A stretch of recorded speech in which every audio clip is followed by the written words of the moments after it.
कभी सोचकर देखिए, व्यापारियों का एक ग्रुप जो सिर्फ पैसा कमाने आया था, देखते ही देखते एक पूरे उपमहाद्वीप का मालिक बन बैठा। ये कोई फिल्मी कहानी नहीं, बल्कि इतिहास की वो हकीकत है जिसने भारत का नक्शा हमेशा हमेशा के लिए बदल दिया। आज हम इसी अविश्वसनीय सफर को समझेंगे, व्यापार से साम्राज्य तक।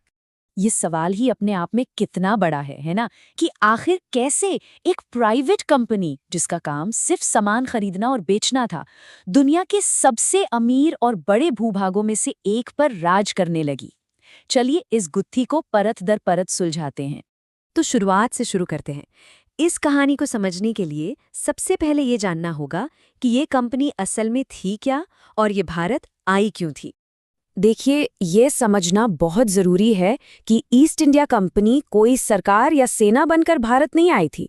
ये एक मर्केंटाइल कंपनी थी, मतलब एक ऐसी कंपनी जिसका सिर्फ और सिर्फ एक ही मकसद था, मुनाफा। वो यहाँ राज करने नहीं बल्कि बिजनेस करने आए थे। ये कहानी सिर्फ कंपनी की नहीं, बल्कि उस समय के भारत की भी है। 18वीं शताब्दी की शुरुआत में औरंगजेब की मृत्यु के बाद ताकतवर मुगल साम्राज्य बिखर रहा था। इस राजनीतिक उथल-पुथल ने एक तरह का पावर वैक्यूम बना दिया और कंपनी ने इसी मौके का फायदा उठाया। और यहीं से कहानी में एक बहुत बड़ा और कह सकते हैं खतरनाक मोड़ आता है। जो झगड़े अब तक सिर्फ व्यापार और पैसों को लेकर थे, वो अब सीधे सीधे जंग के मैदान में लड़े जाने वाले थे। और इस टकराव का सेंटर बना बंगाल। इस टकराव को समझने के लिए हमें फरमान शब्द को समझना होगा। ये मुगल बादशाह का दिया हुआ एक शाही आदेश था, एक तरह का स्पेशल पास जो कंपनी को टैक्स फ्री व्यापार करने के कुछ खास अधिकार देता था। और सारे विवाद की जड़ इसी फरमान का गलत इस्तेमाल था। अब देखिए, दोनों तरफ से तनाव कैसे बढ़ रहा था। एक तरफ बंगाल के नवाब थे जो व्यापार के बदले बड़े टैक्स की मांग कर रहे थे। दूसरी तरफ थी कंपनी जो टैक्स देने से साफ मना कर रही थी। नवाबों ने कंपनी पर धोखाधड़ी का आरोप लगाया, तो कंपनी के अधिकारी स्थानीय अफसरों को नीचा दिखाने और उनकी बेइज्जती करने से भी नहीं चूक रहे थे। तो होना क्या था? हिसाब किताब की किताबों से शुरू हुआ ये झगड़ा अब जंग के मैदान तक पहुंच गया। बात अब सिर्फ मुनाफे की नहीं रह गई थी, अब ये लड़ाई सत्ता की बन चुकी थी। चलिए अब कहानी के उस दौर में चलते हैं जहां कंपनी ने सैन्य और राजनीतिक ताकत के दम पर अपना विस्तार किया और अपनी सत्ता को हमेशा के लिए कायम कर दिया। इतिहास के 2 साल 1757 और 1764 कंपनी के लिए टर्निंग पॉइंट साबित हुए। पहले प्लासी की लड़ाई और फिर बक्सर की लड़ाई में मिली जीत ने कंपनी की किस्मत ही पलट दी। और इन जीतों का नतीजा ये हुआ कि 1765 में मुगल बादशाह ने कंपनी को बंगाल की दीवानी सौंप दी। अब ये दीवानी क्या थे? इसका सीधा सा मतलब था टैक्स वसूलने का अधिकार। और ये एक असली गेम चेंजर था। रातों रात कंपनी सिर्फ एक व्यापारी से बंगाल की असली फाइनेंशियल रूलर बन गई। अब वो सिर्फ व्यापार नहीं कर रहे थे, बल्कि पूरे इलाके के खजाने को कंट्रोल कर रहे थे। बंगाल हाथ में आने के बाद कंपनी की भूख और बढ़ गई। अब उन्होंने पूरे भारत में फैलने के लिए एक 2-धारी तलवार जैसी रणनीति अपनाई। पहला, या तो सीधे जंग करके किसी राज्य को जीत लो। दूसरा, राजनीतिक साजिशें करके बिना लड़े ही उसे अपने कब्जे में ले लो। लेकिन ये विस्तार इतना आसान भी नहीं था।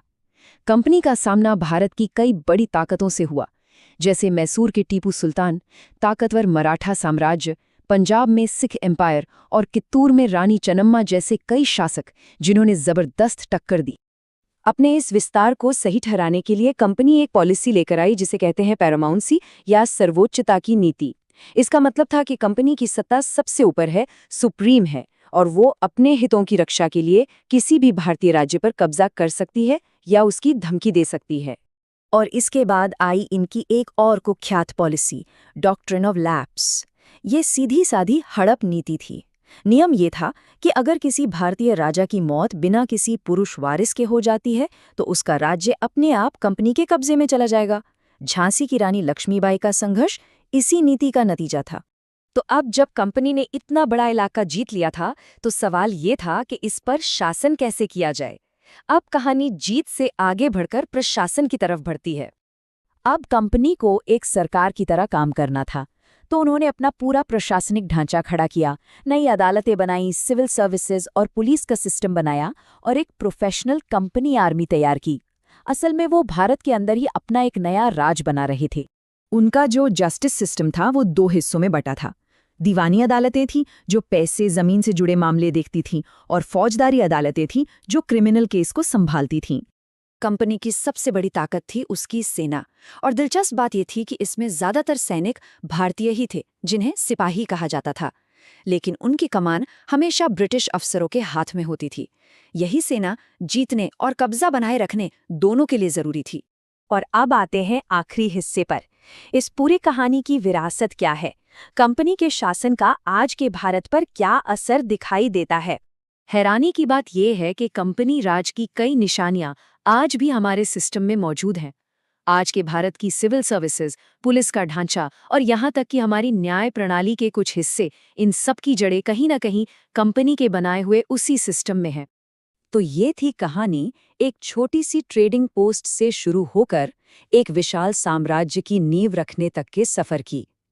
ईस्ट इंडिया कंपनी की इस यात्रा ने न सिर्फ इतिहास को बदला, बल्कि भारतीय उपमहाद्वीप की तकदीर को हमेशा के लिए एक नया मोड़ दे दिया। और अब जाते जाते एक सवाल, जरा सोचिए, अगर कंपनी प्लासी और बक्सर की वो 2 अनशाइदनी लड़ाइयां हार गई होती, तो आज भारत का इतिहास कितना अलग होता? इस सवाल पर विचार जरूर कीजिएगा।